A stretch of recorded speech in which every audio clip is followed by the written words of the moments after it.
Assalamualaikum warahmatullahi wabarakatuh. Perkenalkan, nama saya Edward Tibian Gultom dengan NIM 236. Perkenalkan, nama saya Cindy Aprilia dengan NIM 280. Perkenalkan, nama saya Ina Ratna Pratiwi dengan NIM 549. Pada kesempatan kali ini kami akan mempresentasikan terkait korelasi viktimologi dengan hukum pidana di Indonesia, atau lebih tepatnya sistem peradilan pidana di Indonesia. Untuk selengkapnya silakan menyaksikan.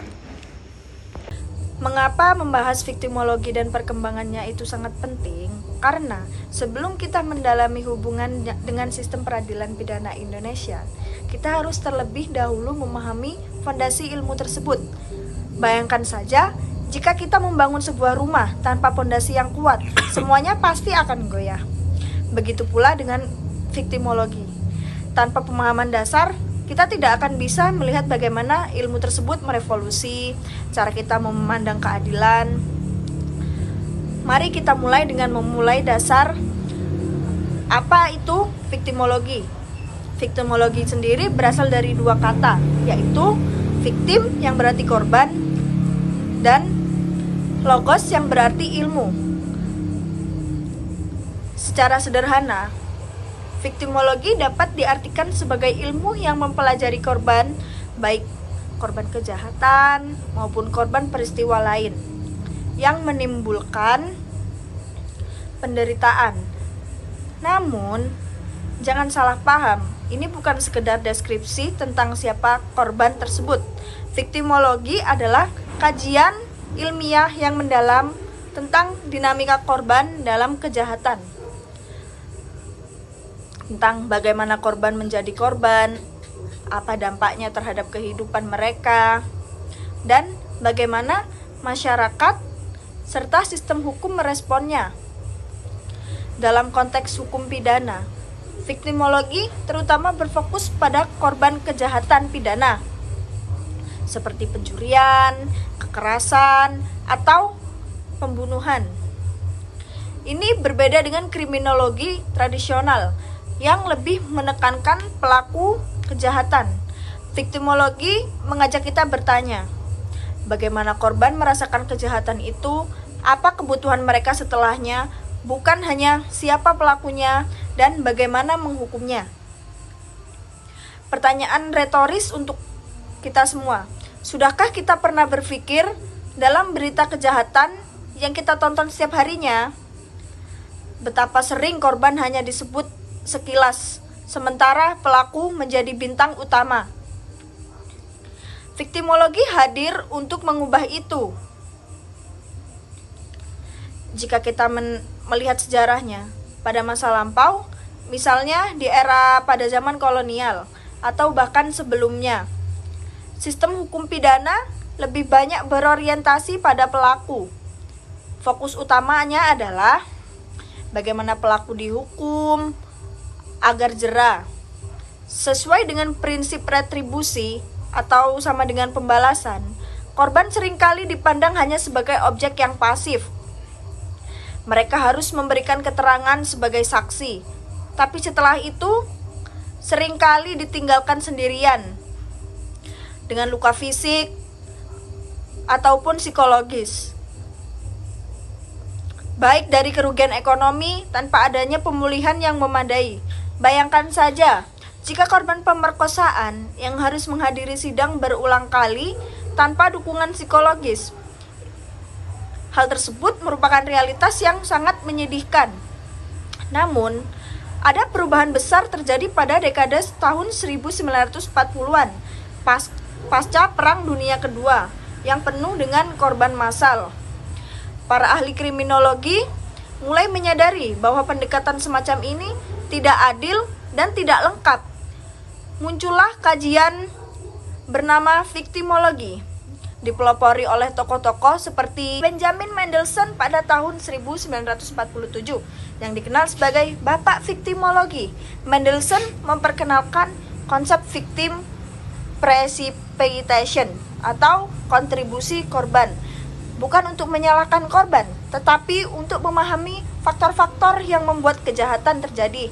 Misalnya, korban yang lengah di tempat sepi, Tidak lama kemudian, Hans von Hentig pada tahun 1948 mengembangkan teori tentang tipe korban berdasarkan kerentanan mereka, seperti anak atau lansia yang lebih rentan karena ketergantungan mereka. Perkembangan ini terus berlanjut di tahun 1960-an dengan gerakan hak korban yang di Barat yang melahirkan Undang-Undang Kompensasi Korban di Amerika Serikat. Di tahun 1970-an, viktimologi menjadi disiplin mandiri dengan jurnal seperti Victimology and International Journal. Saat ini, viktimologi telah berevolusi menjadi ilmu interdisipliner, menggabungkan psikologi untuk trauma korban, sosiologi untuk faktor sosial, dan hukum untuk hak korban. Di Indonesia sendiri, perkembangan viktimologi mulai terasa sejak era reformasi pada tahun 1998 dengan munculnya kesadaran HAM, hak asasi manusia itu sendiri. Organisasi seperti Komnas HAM dan Komnas Perempuan mulai mengadvokasi korban, meskipun kajian akademisnya masih berkembang. Viktimologi kemudian berkembang menjadi disiplin ilmu yang mempelajari beberapa hal penting yang terbagi menjadi tiga pilar utama, yaitu pertama, klasifikasi korban. Viktimologi tidak melihat semua korban sama. Ada korban kejahatan langsung, seperti korban perampokan yang mengalami cedera. Korban tidak langsung, seperti orang tua korban kecelakaan, lalu lintas yang kehilangan anak. Korban karena penyalahgunaan kekuasaan, seperti korban penyiksaan oleh polisi, bahkan korban bencana alam atau konflik sosial, yang meskipun bukan pidana, membutuhkan pendekatan viktimologi untuk pemulihan. Kedua faktor viktimisasi ini adalah kajian tentang apa yang membuat seseorang lebih rentan menjadi korban. Faktor-faktornya beragam. Yang pertama seperti ekonomi, orang miskin lebih rentan dicuri, sosial minoritas etnis yang didiskriminasi, atau gender, perempuan dan anak sering menjadi korban kekerasan seksual karena ketidaksetaraan. Contohnya, di Indonesia menurut data BPS tahun 2022, korban kekerasan domestik mayoritas perempuan karena norma budaya patriarki yang masih kuat. Viktimologi membantu mencegah viktimisasi dengan edukasi dan kebijakan seperti program pemberdayaan perempuan yang ada pada desa-desa. Ketiga, hak-hak korban. Viktimologi menekankan bahwa korban memiliki hak konkret, hak atas perlindungan dari intimidasi pelaku, hak atas informasi, update proses sidang, dan hak atas kompensasi ganti rugi dari negara, restitusi dari pelaku, dan rehabilitasi, terapi fisik atau psikologis. Deklarasi PBB pada tahun 1985 tentang prinsip dasar keadilan tentang korban kejahatan menjadi acuan global, dan Indonesia telah meratifikasinya melalui Undang-Undang Perlindungan Saksi dan Korban. Di Indonesia, kajian viktimologi semakin relevan seiring dengan meningkatnya perhatian terhadap perlindungan anak. Hak asasi manusia tidak hanya dituntut menghukum pelaku, tetapi juga memberikan jaminan keadilan bagi korban. Kita lihat sejauh mana Undang-Undang Nomor 31 Tahun 2014 tentang perlindungan saksi dan korban. Ini adalah bukti bahwa viktimologi mulai terintegrasi. Sebagai contoh yang konkret, mari kita bahas kasus kekerasan seksual pada anak. Seperti yang sering terjadi di daerah pedesaan. Dalam banyak kasus, korban tidak hanya menderita secara fisik, tetapi juga trauma psikologis jangka panjang. gangguan belajar, isolasi sosial, bahkan risiko bunuh diri. Menurut data Komnas HAM Perempuan pada tahun 2023 menunjukkan ribuan kasus per tahun, tapi hanya sedikit yang mendapat pemulihan. Jika sistem hukum hanya menghukum pelaku, menurut pasal 76D Undang-Undang Perlindungan Anak, tapi mengabaikan korban, maka keadilan menjadi timpang. Viktimologi menawarkan solusi pendampingan psikologis di UPPA, Unit Pelayanan Perempuan dan Anak. Polisi melalui program restoratif justice. Pada kesempatan kali ini, saya akan membahas kedudukan korban dalam sistem peradilan pidana Indonesia. Nah, fokus pada kedudukan korban pada sistem peradilan pidana di Indonesia ini kan, topik ini bisa dibilang sangat penting lah, karena korban merupakan salah satu pihak yang paling terdampak dalam proses peradilan pidana, teman-teman. Namun seringkali posisinya itu kurang diperhatikan di sana. Jika kita merujuk pada KUHP atau Kitab Undang-Undang Hukum Acara Pidana yang mulai berlaku sejak tahun 1981, kita dapat melihat bahwa perhatian terhadap korban itu masih sangat terbatas. KUHP itu lebih banyak mengatur hak-hak tersangka dan terdakwa, seperti hak untuk didampingi kuasa hukum, hak untuk mengajukan keberatan, dan hak-hak lain yang menjamin proses peradilan yang adil bagi pelaku. Namun, posisi korban dalam KUHP itu tidak diatur secara jelas dan rinci di situ. Korban lebih diposisikan sebagai saksi atau pihak yang dirugikan tanpa perlindungan khusus di sana. Nah, maka dari itu, hal ini menunjukkan bahwa sistem hukum kita pada masa itu memang masih berorientasi pada pelaku kejahatan lah. Fokus utama adalah bagaimana menghukum pelaku agar jera dan mencegah kejahatan di masa depan gitu. Sementara itu, korban seringkali dianggap sebagai pihak yang pasif dan kurang mendapatkan perhatian dalam proses hukum, teman-teman. Nah, namun kan seiring dengan perkembangan zaman ya, dan meningkatnya kesadaran akan pentingnya hak asasi manusia, nah, perhatian terhadap hak-hak korban itu semakin menguat. Hal ini ditandai dengan lahirnya berbagai regulasi yang secara khusus menempatkan korban sebagai pihak yang harus dilindungi dan diberikan hak-hak tertentu dalam proses peradilan pidana di sana.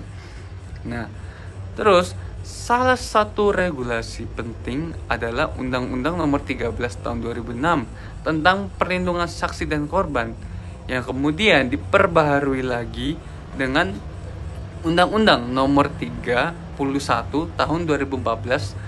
Undang-undang ini membentuk sebuah lembaga khusus, yaitu Lembaga Perlindungan Saksi dan Korban atau LPSK.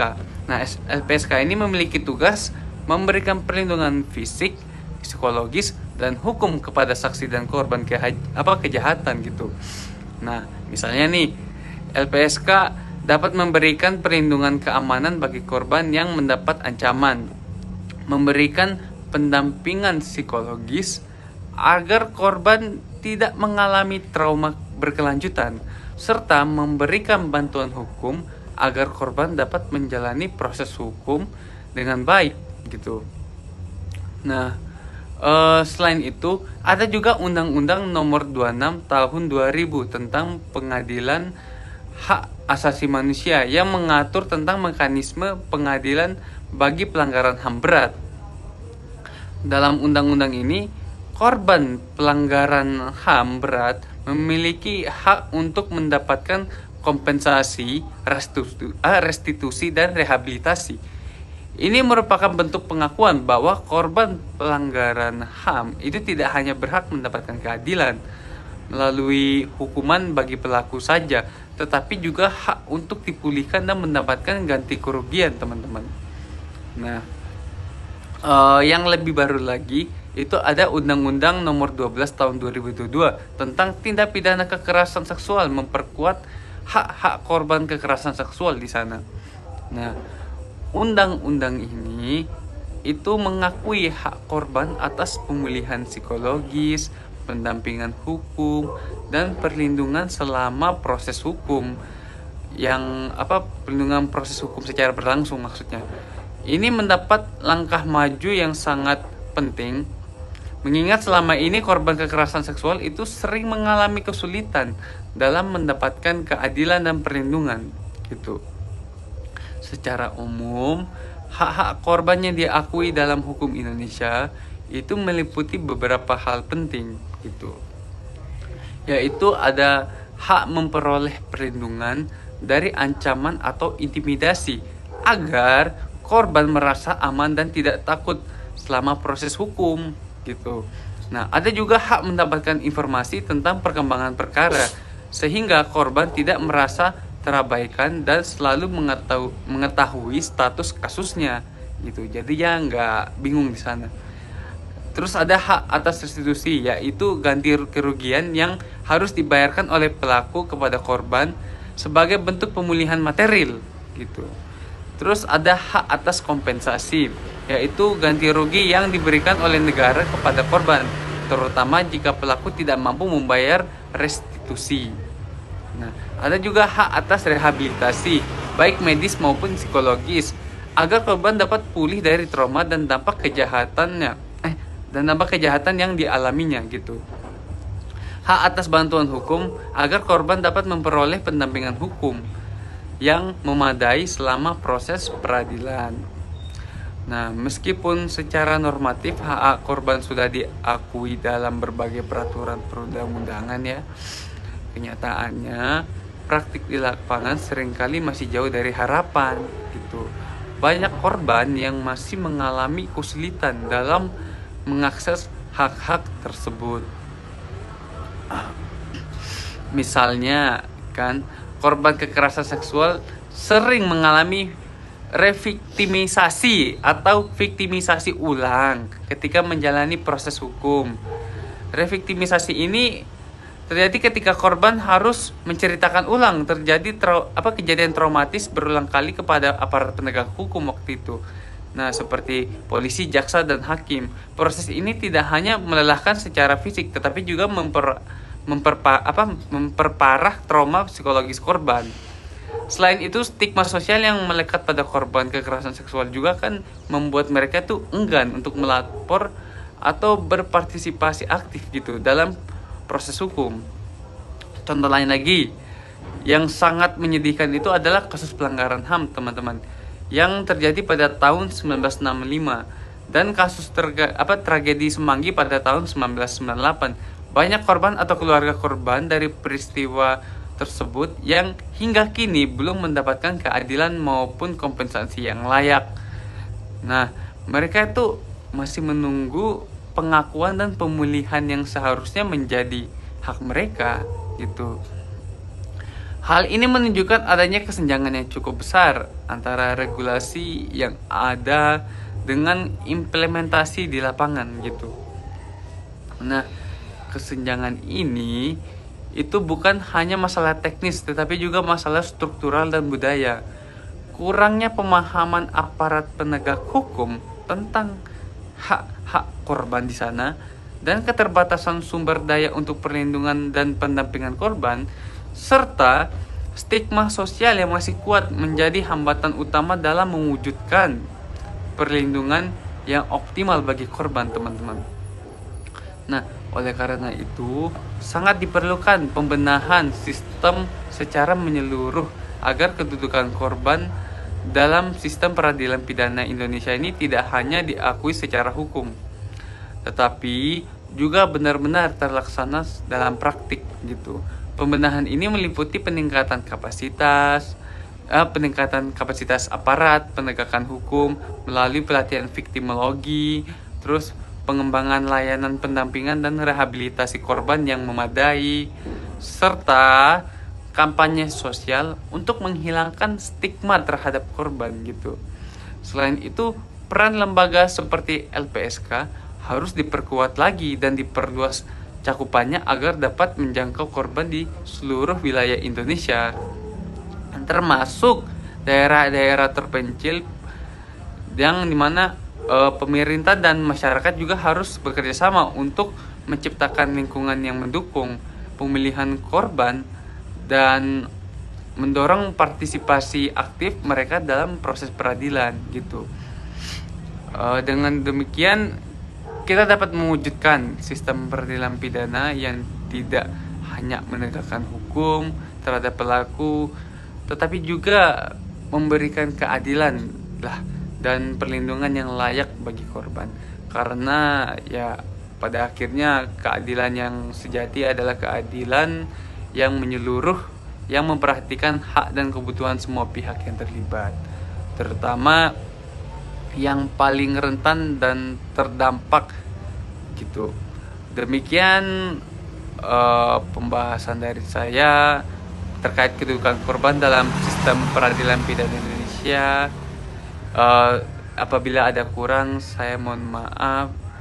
Baik, sekarang saya akan membahas bagian terakhir dari presentasi kami, yaitu hubungan viktimologi dengan sistem peradilan pidana di Indonesia dan juga implementasinya dalam praktik hukum.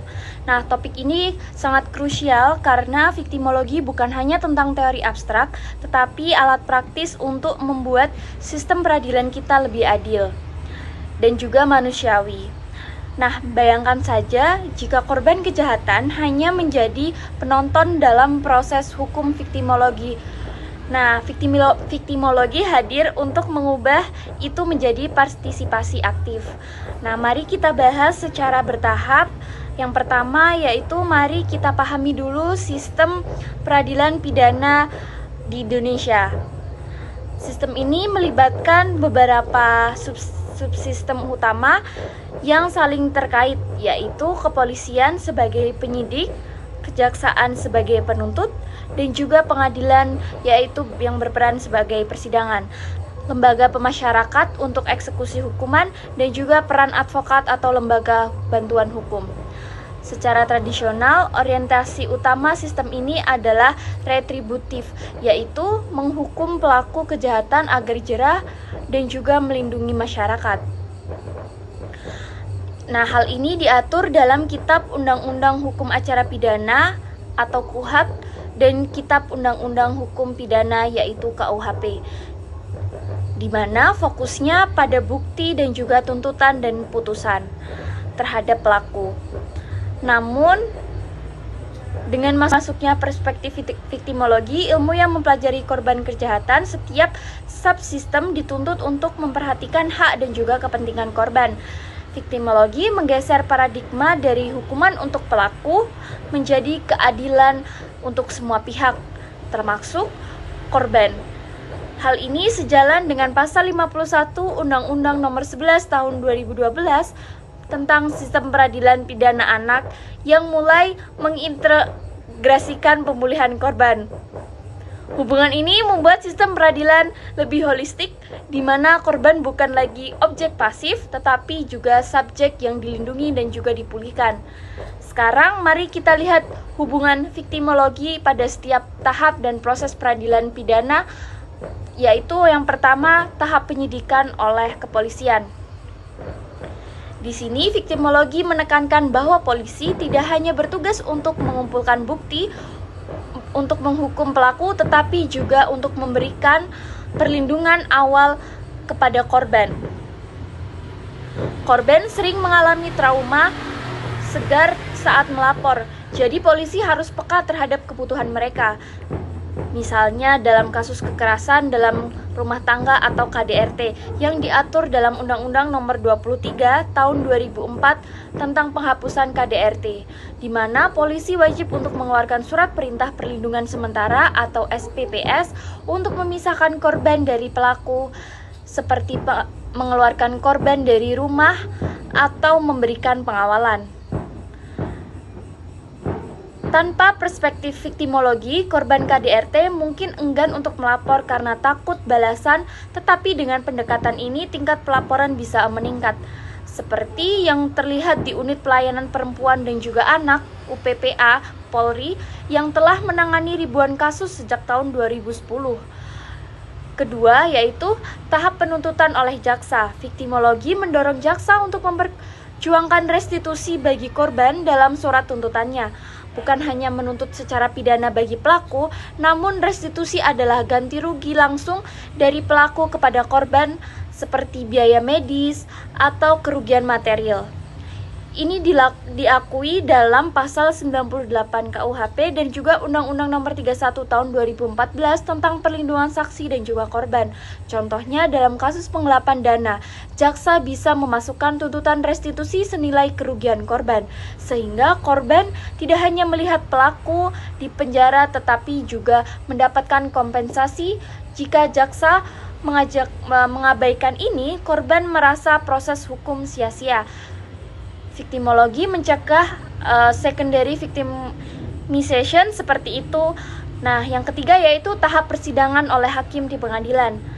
Hakim seharusnya mempertimbangkan kondisi korban ketika menjatuhkan putusan sesuai dengan prinsip keadilan restoratif. Misalnya dalam kasus kekerasan seksual terhadap anak berdasarkan Undang-Undang Nomor 12 Tahun 2022 terkait tindak pidana kekerasan seksual, hakim harus menilai dampak psikologis korban. Nah, seperti trauma jangka panjang, juga sebagai faktor yang memberatkan hukuman pelaku. Hakim juga bisa memerintahkan sidang tertutup atau kesaksian melalui video untuk melindungi privasi korban. Contohnya yaitu dalam putusan Mahkamah Agung nomor 1234K/Pit/2019, hakim mempertimbangkan laporan psikolog korban untuk menambah hukuman, menunjukkan bagaimana victimologi mempengaruhi vonis yang lebih adil. Keempat yaitu tahap pemasyarakatan. Setelah putusan victimologi mendorong lembaga pemasyarakatan seperti lapas, yaitu lembaga pemasyarakatan, untuk tidak hanya berfokus pada rehabilitasi pelaku, tetapi juga menyediakan program pemulihan bagi korban. Hal ini termasuk bantuan medis, psikologis, dan juga vokasional. Misalnya, melalui program Kementerian Hukum dan juga HAM, korban bisa mengakses layanan konseling pasca hukuman, terutama untuk korban perdagangan orang atau terorisme. Adalah melalui Lembaga Perlindungan Saksi dan juga Korban LPSK yang dibentuk berdasarkan Undang-Undang Nomor 31 Tahun 2014. Sejak tahun 2008, LPSK telah memberikan perlindungan kepada lebih dari 10.000 korban tindak pidana, mulai dari kasus terorisme, perdagangan orang, hingga kekerasan seksual. LPSK menawarkan layanan komprehensif, perlindungan fisik, seperti relokasi aman, psikologis atau konseling trauma, dan juga ekonomi, yaitu kompensasi hingga 50 juta per kasus. Nah, contoh lain yaitu pada kasus bom Tamrin tahun 2016, LPSK memberikan kompensasi medis dan pendampingan kepada puluhan korban yang mengalami luka bakar dan juga PTSD, yaitu Post Traumatic Stress Disorder. Nah, di kasus kekerasan seksual di universitas seperti yang terjadi di beberapa kampus pada tahun 2020 hingga tahun 2021, LPSK mendampingi korban selama proses hukum, termasuk advokasi agar pelaku dipecat. Nah, data LPSK tahun 2023 menunjukkan bahwa 80% korban yang dilindungi merasa aman dan puas dengan proses peradilan. Bukti bahwa victimologi bekerja di lapangan. Selain LPSK, konsep restoratif justice atau RJ juga menjadi implementasi kunci victimologi. Restoratif justice adalah pendekatan di mana pelaku dan juga korban bertemu secara sukarela untuk berdialog dengan tujuan untuk memulihkan kerugian korban dan mengembalikan harmoni sosial, bukan hanya sekedar untuk menghukum. Nah, di Indonesia sendiri ini dimulai diterapkan oleh kepolisian dan juga kejaksaan sejak peraturan Kapolri nomor 8 tahun 2009 mengenai penyelesaian pidana ringan. Contoh hal lain dalam kasus yaitu penganiayaan ringan, di mana polisi memfasilitasi mediasi pelaku untuk meminta maaf dan juga membayar restitusi atau ganti rugi, sementara korban mendapatkan pemulihan. Nah, menurut laporan Kejaksaan Agung juga tahun 2022, RJ berhasil menyelesaikan sebanyak 15.000 kasus. ya untuk mengurangi beban pengadilan dan juga meningkatkan kepuasan korban hingga 70%. Namun implementasi ini masih menghadapi tantangan seperti kurangnya pelatihan bagi aparat dan keterbatasan anggaran. Nah, viktimologi menuntut kita untuk terus mendorong reformasi agar implementasi lebih merata. Nah, dengan demikian jelas bahwa viktimologi memiliki hubungan erat dan transformatif dengan sistem peradilan pidana Indonesia. Viktimologi memberikan perspektif baru bahwa korban adalah subjek hukum yang harus dihormati, didengar dan dipedulikan, bukan hanya sekedar menjadi saksi. Nah, melalui integrasi di setiap tahap dari penyidikan hingga permasyarakatan serta implementasi seperti LPSK, RJ, kita juga bisa mencapai keadilan yang seimbang. Kesimpulannya, penerapan viktimologi dalam sistem peradilan pidana Indonesia sangat penting untuk mewujudkan keadilan restoratif yang inklusif. Terima kasih.